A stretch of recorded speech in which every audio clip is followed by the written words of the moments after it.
여러분 안녕하세요. 박이삭 강사입니다. 오늘은 어, 좀 빠르게 진행을 해볼게요. 12월 3주차 본과 안내 영상입니다. 아브라함과 다윗의 자손 예수 그리스도라는 제목이고요. 본문은 마태복음 1장 1절부터 17절까지의 말씀입니다. 어, 족보 이야기가 담긴 본문이죠. 그 중에서도 1장 1절만을 본문으로 읽을 텐데요. 아브라함과 다윗의 자손 예수 그리스도의 계보라. 짧기 때문에 우리 친구들도 충분히 외울 수 있을 것 같아요. 아브라함과 다윗의 자손 예수 그리스도의 계보라. 예수님의 출생 배경, 출신에 대해서 아브라함의 자손 그리고 다윗의 자손임을 이제 보여주는 그런 구절이죠. 메인 아이디어는 하나님은 자기 백성과 맺으신 약속을 반드시 지키시는 분이라는 것이고요. 포인트는 예수님의 오심이 하나님의 약속의 성취로 오신 것이라는 것을 이제 교육하고자 합니다.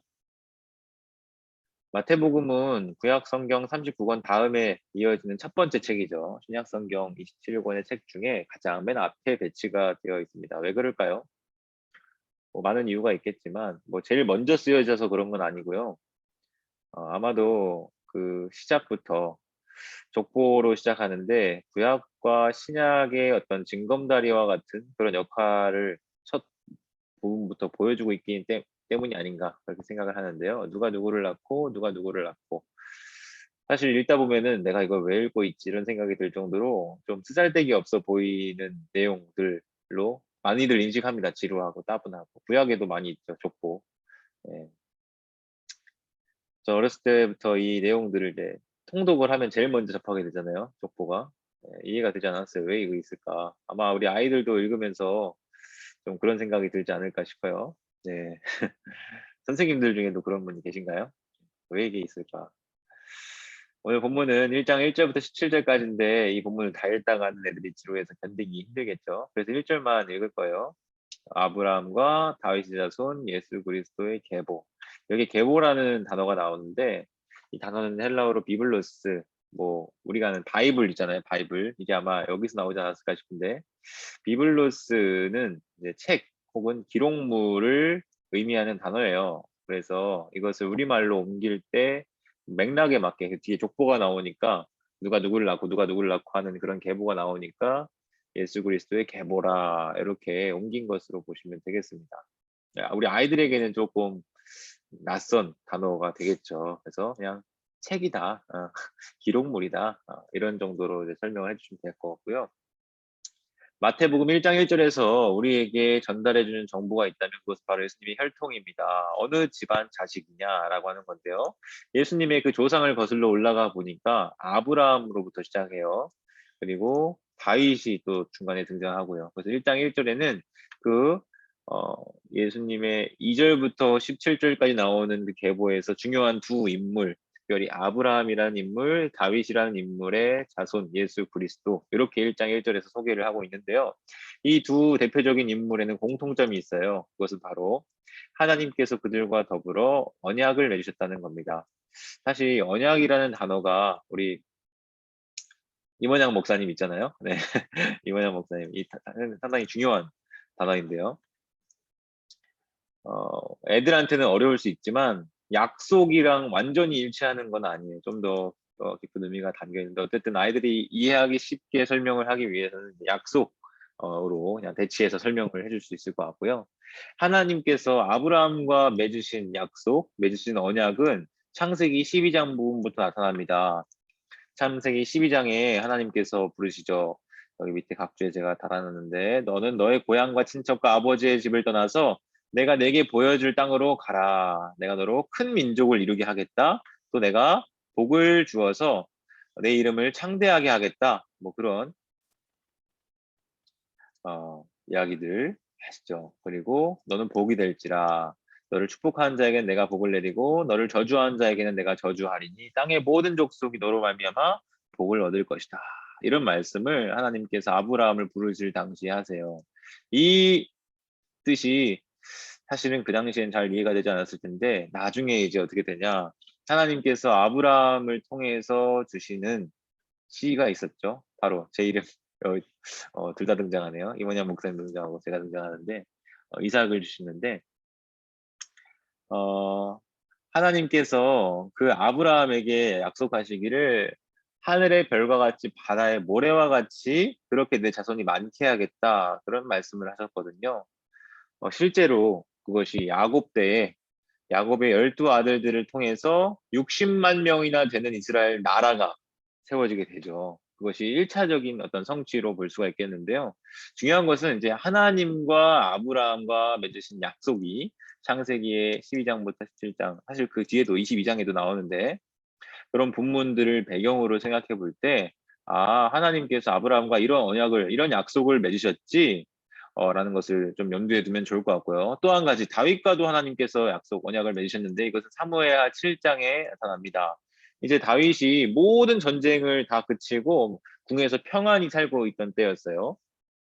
자기는 의리의리한 궁정에 살고 있는데 하나님의 성전은 저기 천막 텐트에 이렇게 있는 거예요. 하나님의 그 어, 그 하나님의 교회, 언약궤를 얘기하는 거겠죠. 하나님의 임재를 상징하는 그 언약궤가 그냥 그 천막의 텐트에 있는 걸 보면서 야, 하나님이 나보다 훨씬 크신 분인데 더 작은 내가 더 큰 집에 살고 있구나 하면서 하나님이 그 집을 지어드려야겠다. 성전을 건축할 계획을 세웠죠. 그때 하나님께서 선지자 나단을 통해서 이제 특별한 신탁의 말씀을 전해 주셨는데요. 그 말씀이 이제 사무엘하 7장에 나오는 이야기거든요. 하나님께서는 아브라함, 그 당시에 처음 부르실 때는 아브람이었죠. 그리고 아까 각주에서 본 것처럼 나중에 이제 아브라함이라고 이름을 바꾸어 주시는 그런 모습들이 등장하는데 어쨌든 아브라함이라고 편하게 부르겠습니다. 그를 부르시고 그에게 약속을 주셨죠. 땅의 모든 족속이 너로 말미암아 복을 얻을 것이라고요. 그리고 또 자식이 없는 그 아브라함에게 하나님께서는 씨, 후손, 자손 이게 다 히브리어로 째라라고 하는 같은 단어예요. 이 히브리어 째라라고 쓰인 단어를 맥락에 맞게 어디서는 씨라고 쓰고 어디서는 후손이라고 쓰고 자손이라고 번역 옮길 때 그렇게 다르게 번역하는 건데 궁극적으로는 같은 단어라는 걸 여러분 염두에 두실 필요가 있고요.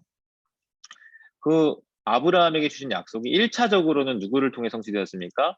이삭을 통해서 바로 그 아들을 통해서 성취가 되었지만 궁극적으로는 그 약속이 끝난 것이 아니라 예수 그리스도를 통해서 성취되었다라고 하는 것을 마태복음은 1장 1절부터 천명을 하고 있는 거예요. 그래서 족보가 그 시작부터 아브라함의 자손 예수 그리스도 이렇게 설명을 하고 있는 거고요. 그 약속을 우리가 기억한다면 우리는 예수님이 아브라함에게 주셨던 하나님의 약속을 성취하는 인물로 오셨구나. 그래서 예수님이 앞으로 하실 일이 무슨 일이다? 천하 만민에게 복을 누리게 하는 통로로 쓰임받게 되게 하겠구나. 이것을 기대할 수가 있어요. 사실 마태복음의 맥락 안에서 1장 1절에서 이러한 기대를 표현했다면 마지막 장 마지막 절에서 어떻게 됩니까? 임마누엘에 대한 얘기가 또 이제 수미상관으로 나오는데 지상 대위임령을 하나님 예수님께서 승천하시면서 저들에게 주시죠. 땅 끝까지 모든 민족을 제대로 삼아서 아버지와 아들과 성령 이름으로 세례를 주고 내가 너희에게 가르쳐 분부한 모든 것을 가르쳐 지키게 하라라고 하는 이제 선교 명령이 주어집니다. 그게 무슨 의미일까요? 결국은 제자들에게만 그 복이 머물러 있는 것이 아니라 전파되는 점점 땅 끝까지 그것이 어, 천하 만민에게 전파되도록 그렇게 명령하신 거죠. 이것을 볼 때도 아브라함에게 주셨던 그 하나님의 약속이 예수 그리스도를 통해 성취되는구나라고 하는 것을 우리가 알 수 있습니다. 그 다음에 또 예수님은 누구의 자손입니까? 아브라함의 자손이실 뿐만 아니라 다윗의 자손이죠. 다윗은 어떤가요? 이스라엘 왕국의 역사상 가장 위대한 왕으로 자리매김한 인물이에요. 그래서 요즘에도 이스라엘 나라가 재건됐잖아요. 그리고 국기를 별이 이렇게 있고 하는데 그 별이 상징하는 것이 무엇이냐면 그 다윗의 별이래요. 다윗을 상징하는 그만큼 지금 수천 년이 지난 지금까지도 다윗은 이스라엘의 상징적인 왕으로 자리매김하고 있죠. 하나님께서는 그 다윗과도 약속을 맺으셨습니다. 아까 제가 앞서서도 말씀을 드렸지만 다윗이 성전을 짓기로 마음을 먹었을 때 하나님께서는 선지자 나단을 통해서 그에게 다음과 같은 약속을 줍니다. 너의 수완이 돼서 그러니까 너가 죽을 때가 돼서 내 조상들과 함께 장사됐을 때 내가 너의 몸에서 날 너의 씨, 그 씨를 그 후손, 그 자손을 너의 뒤에 세워서 그의 나라를 견고하게 하겠다. 이런 약속을 사무엘하 7장 12절에 주세요. 이 약속은 1차적으로는 누구를 통해 성취되었냐? 그 아들 솔로몬을 통해 성취되었습니다. 그런데 여러분 거기서 끝나는 게 아니에요. 더 나아가 다윗의 자손 예수 그리스도, 이 예수님을 통해서 그 다윗에게 주신 약속의 말씀이 성취되었다는 것, 그것을 마태복음에서는 보여주고 있는 거예요. 이를 통해 우리는 무엇을 알 수 있습니까? 예수님이 왕으로 다스리시는 그 나라는 다윗에게 하셨던 그 약속의 말씀처럼 하나님이 지키시고 보호하시고 견고하게 붙드시는 그런 나라겠구나. 다윗 왕의 후손으로 오신 예수 그리스도가 왕으로서 다스릴 그 나라는 하나님이 붙드시는 그 나라가 되겠구나. 이런 기대를 우리가 가질 수 있겠죠. 그래서 오래전에 아브라함과 다윗에게 하신 약속을 이루시는 하나님은요, 약속에 신실하신 하나님이십니다. 우리 아이들이 이제 주일에 말씀을 통해서 또 본과 말씀을 통해서 꼭 머릿속에 남겨두어야 할 하나의 것이 있다면 하나님이 어떤 분이시냐 한데 약속에 신실하신 하나님이다. 이것을 꼭 전할 수 있으면 좋겠어요. 예수님은 그 신실하신 하나님의 약속의 성취로 이 땅에 오신 것이고, 하나님이 아브라함과 맺으신 약속을 기억할 때, 그리고 다윗과 맺으신 약속을 기억할 때, 우리는 예수님이 이 땅에 오셔서 어떠한 일을 행하시고 어떠한 나라를 이루어 가실지에 대해서 짐작할 수가 있게 되는 거죠. 그리고 그 하나님이 약속하신 일은 반드시 이루시는 신실하신 분이심을 안다면, 예수님이 이 땅에 오셔서 하셨던 그 말씀들, 약속들, 모든 계획들이 장차 완성될 때 반드시 성취되겠구나. 그런 믿음도 우리가 가질 수가 있게 되겠습니다.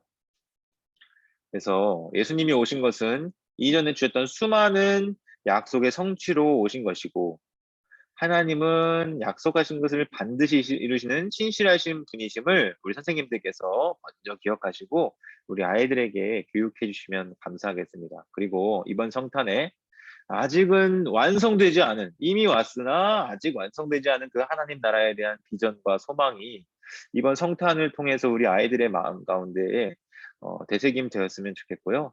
다시 오실 그 예수님, 이미 오신 그 예수님을 기억하고 기념하고 감사하고 찬양하는 것에도 넘어서 장차 다시 오실 그 예수님을 기다리는 우리의 마음 자세, 태도가 어떠해야 하는지 우리가 점검하고 또 생각해보는 그런 이번 주일, 성탄 주일이 되었으면 좋겠습니다.